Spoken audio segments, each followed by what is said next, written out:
It was just after sunrise when the German shepherd walked into the fire station. No collar, no hesitation, just a blood-soaked sneaker clenched in his jaws. Before we begin this powerful tale of silence and sacrifice, tell me in the comments what was your first dog's name and breed. You can help stories like this be heard, remembered, and shared. If this one touches your heart, like the video, Claire was the first to notice. She was sweeping near the garage bay when she saw the shadow in the doorway, and froze. The dog stepped inside, dirty fur, scar on one leg, a quiet intensity in his eyes, and that shoe, so small, so stained. Captain Harris came around the corner and frowned. Where'd he come from? Claire didn't answer. She was already walking toward him, slow, steady. The dog didn't growl, didn't back away. He just waited, then dropped the shoe. It hit the concrete with a wet sound. Claire picked it up carefully. Red canvas, child-sized, a little glitter still clinging to the toe. The inside lining was torn, and something written in faded marker. Mia W. Claire's breath caught in her throat. She knew that name. Everyone in town did. Mia Wallace, the girl who went missing 10 years ago after a summer carnival. Police said she wandered off. Rumors said someone took her. Her family left town 2 years after the case went cold. But no one forgot her face. The dog turned around, walked calmly toward the back garage door, stopped, looked over his shoulder, then sat, waiting. Captain Harris stepped beside Claire. "You think he wants us to follow?" She nodded. Without a word, she grabbed her coat and flashlight.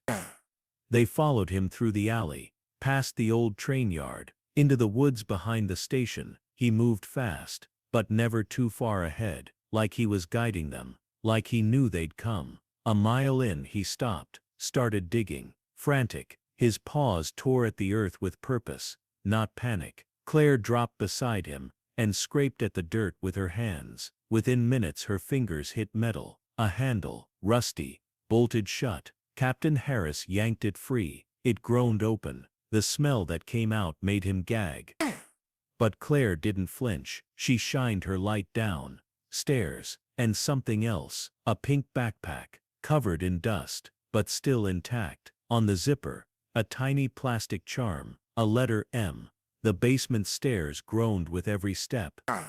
Claire's flashlight cut through the dust and shadows, revealing concrete walls and exposed pipes. The air was stale, like something had been trapped here. Captain Harris reached the bottom first, then stopped cold. The walls were covered in drawings, childlike, crayons, markers, smudges, butterflies, stick figures, a sun with a sad face, and one word repeated over and over: help. The pink backpack was propped neatly on a wooden crate. Inside, coloring books, crushed snacks, and a photo. Claire picked it up. A little girl with blonde pigtails, missing front teeth, holding a teddy bear. Her name was written in pencil on the back. Mia, age 5. "No one's been down here in years," Captain Harris whispered. "But someone built this place to keep her in." Claire turned. The dog stood at the top of the stairs, watching, waiting. They called the police. They brought forensics, news vans, yellow tape, but the dog never left. He stayed by the cellar, eyes on the woods, as if expecting something, or someone to come back. That night, Claire couldn't sleep. She pulled up every article she could find on Mia Wallace, her disappearance, the dead-end tips, the search parties, and one name stood out: Gordon Finch, volunteer firefighter, arrested once for trespassing on the Wallace property months after the case went cold, released, charges dropped. No one looked into him again. Claire remembered something. Gordon had once worked at the station, long before she arrived. He left suddenly, no reason given, no goodbyes. The next day, she went back to the woods alone. The dog met her halfway. This time, he didn't lead. He followed, until they reached a clearing, and there, half buried in leaves, was a child's teddy bear, the one from the photo. Claire picked it up, her hands shaking. She turned to the dog. "Why now?" she asked. "Why bring us here after all this time?" He didn't move,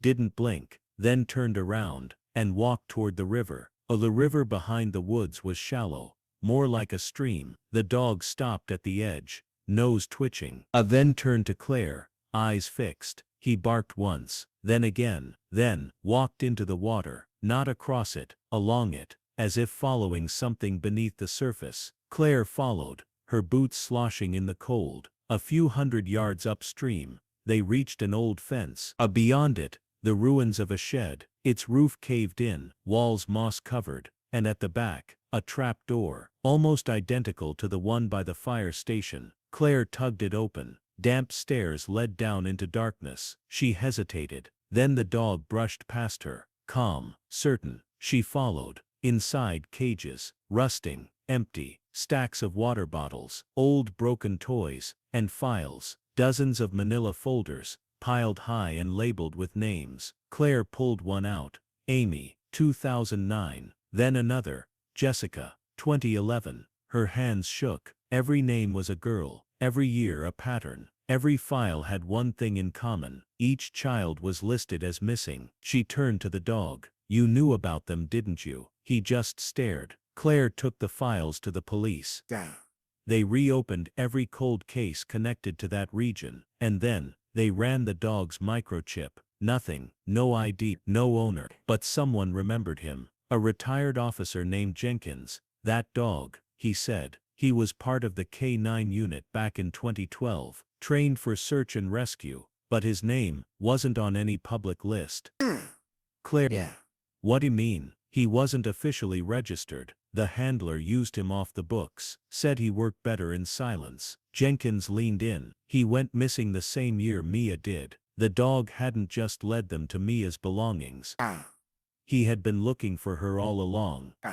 For 10 years, alone. That night, Claire sat beside him at the firehouse. She whispered, "What's your name?" He rested his head on her knee. And for the first time, she named him Echo, because he was the last sound of all the voices no one listened to. The next morning, Claire returned to the clearing near the river. Echo trotted beside her, ears alert, nose constantly working. They reached the shed again, this time with a search team behind them. And this time, Echo didn't stop at the cellar. He veered off toward a stone wall behind the tree line. It looked natural, untouched, until he began to scratch, then whimper, then dig. Beneath the moss they found it, a locked metal hatch. Welded shut. The fire chief brought cutting tools. It took 2 hours, but when the door gave way, a wave of cold air rushed out, and with it, a faint rasping cry. Mommy. The rescuers froze. Claire dropped to her knees and crawled inside. A girl, barely 5, huddled in the corner, blonde, pale, wrapped in a threadbare blanket, and beside her, a photograph. Mia Wallace. The girl wasn't Mia, but she was the reason Echo had come back. The man who had taken Mia, had taken others, kept going, kept hiding, and Echo had never stopped searching. The files recovered from the second cellar revealed names, dates, drop-off locations, payments. At the very bottom, one final folder. Mia, 2013, deceased, no burial record, no body, just a single haunting line. She wouldn't stop screaming. The man responsible was caught 2 days later, living under a new name. Just 5 miles from the station, Echo was declared a hero nationwide. But he didn't care for cameras, or treats, or medals. He only cared that when he lay down at night, there were no more screams in the dark. Claire adopted him officially. He followed her to school, to the station, to the river trail, everywhere. Not because he was watching her, but because he could finally rest. And at the station wall, where his story began, Claire painted a mural, a girl's shoe, a forest, and a single German shepherd, eyes forward, standing guard, forever.